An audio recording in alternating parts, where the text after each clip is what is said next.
I want to talk about thresholds, rites of passage. I have a package that I call Thresholds. It's a 3-month one-to-one container that embodies a lot of my work, but I don't want it to be limited by that 3 months. I want people to just have a really good idea of how that container can be used in many, many different ways. My name is Tania Aurora Whitecrow.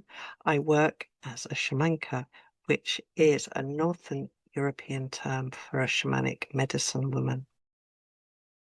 So thresholds, rites of passage, it's something I think that's much talked about in our modern society, how these initiations that we go through from childhood into adulthood, into marriage, into partnerships, through divorce, through menopause, through puberty, and so on, aren't really recognized in a way that we can celebrate those or grieve those that feels authentic and feels aligned and really helps us move forward in a more whole way, in a more complete way.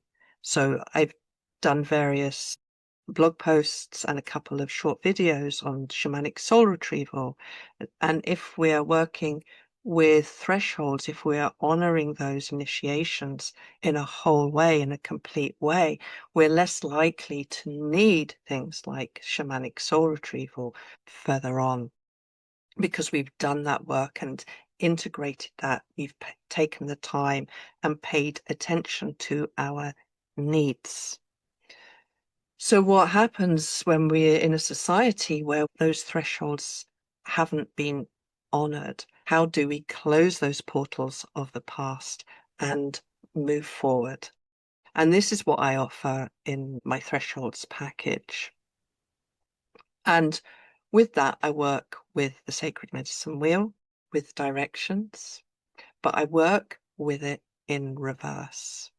So the directions that I work with are east, which is fire, south, which is water, west, which is earth, and north, which is air. Okay, but we work with it the other way around. So we start with the north, and then we go to the west, and then we go to the south, and then we go to the east. Why do we do that? The north is our ancestral lineages.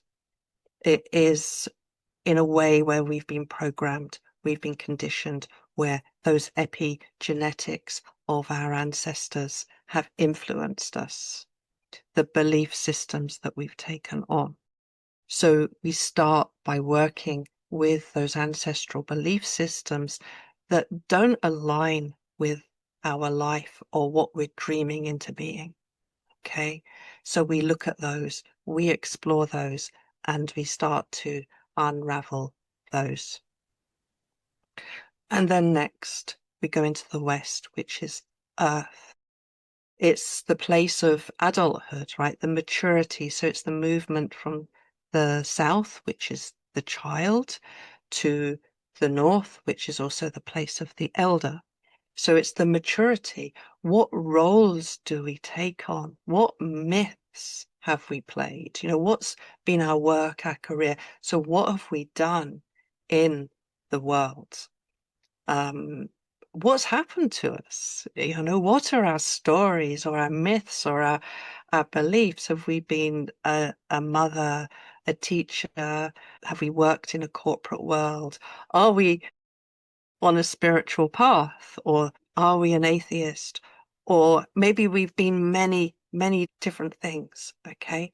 So all of these roles that we have played, and some are very obvious ones that we're aware of, like what we are in our careers and in our lives, in our relationships, wife, lover, daughter, granddaughter, mother, grandmother, and I'm using the feminine because I'm female. Okay, but also father, son, grandson, grandfather, and so on. There's so many other roles, which have also again been influenced by our families and what our families and other relationships may have projected on us and molded us into. So we explore the different roles that we have played, okay, and our own mythos around that. Maybe some of them are really useful. They'll contain strengths and gifts that we have, and everything has two sides to it. So we explore those. Then we go back to the South, which is the place of the child. This is our childhood and things that happen to us as a child and those formative years, from the time that we are born to the time that we start to gain more autonomy over ourselves and move into the adult world. And what was our childhood like? What did we do? How did we play? What were our troubles? What were our difficulties? What were our parents like? What was our relationship with our parents like?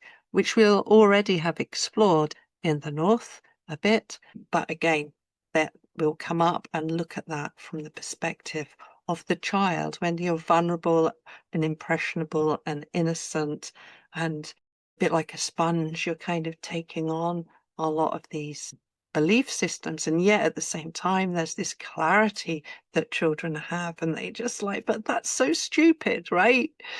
So this is kind of all before it becomes really kind of more cemented into our beings, and as we move into, this is who I am as an adult, this is who I am as a grown-up. Okay, so we work with that. And then we go back to fire, which is the conception point, and I call it the phoenix point. So we're going back to the beginning. We're going back to the point of our conception, that original impetus for our purpose for incarnating.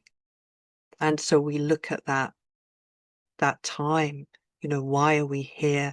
What is our purpose? And that also the conception point, maybe our time in the womb as well, and what happened during that time and during that as you're preparing for that incarnation, and just bringing it back to your soul's intention for this incarnation. So those are the steps. I'm also weaving this within my new group, which is unlocking elemental consciousness. This will work in a very similar pattern each month in that group. And in my thresholds package, I usually recommend that we do this over 3 months, okay, when we're working one-to-one.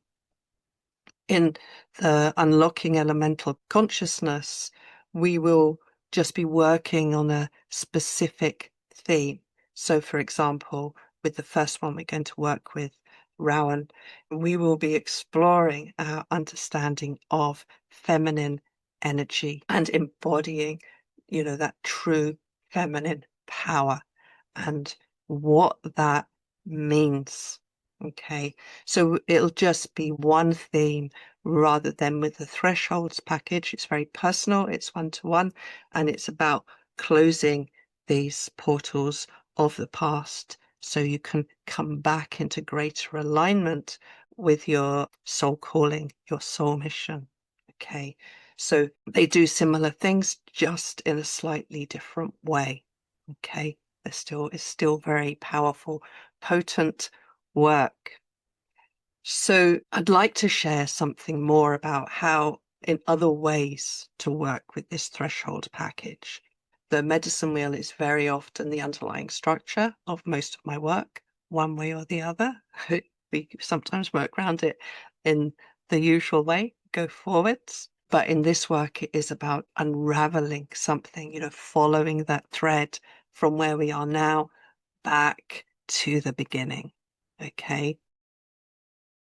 And so I've used this with Vision Quest, with facilitating people in Vision Quest. I have used this in smaller containers, so one-to-one over 2 weekends or 4 weekends. I've done it over 6 weeks. It could be done as a retreat over the course of a week. But what is important is that you have the time to integrate and to work through in a really authentic way, really going deeply into that work so that you can really align with the end goal, which is to close those portals of the path so that you are in greater alignment with your soul's intention for this incarnation. So it's actually really flexible. On my website, I share it as a 3-month package because that is probably what is best for most people. But if you're kind of interested in doing something in person or online, there's many different ways that I can facilitate that and tailor it to meet your needs. Beyond that, within the Thresholds package, there's a lot of nature-based exercises and shamanic work that I bring in there and encourage you to do between sessions to really work through and anchor in what's coming up for you. And they can vary depending on what's coming up for you. There can be ceremony as well, but it does mean very often getting out, getting outside and really listening to the world, okay, and what the world is, what the earth, what Mother Earth is showing you. So really tuning in to those different elements that are present in everything and letting them teach you and inform you. I hope you found that helpful. I wanted to keep it short, but I also wanted to let you know everything. It is powerful. The people who have engaged in this work have always had something really big happen to them. Okay, so you really need to be prepared. It is a case of be careful what you wish for, because it will bring you that very often in unexpected ways, but also it's what's needed sometimes to really shift you back in alignment. So if that calls to you, if you feel interested in exploring how we could tailor that package as a one-to-one, maybe there's a group of you who'd like to do it together. I don't tend to organize it as a group package at the moment, but if there is a few of you who'd like to do it together, I'd also be willing to do that, do it as a group package. So thank you for your interest, and I'll put various links below that are relevant to both the Unlocking Elemental Consciousness and the Thresholds package. Sending you much love from my heart to yours.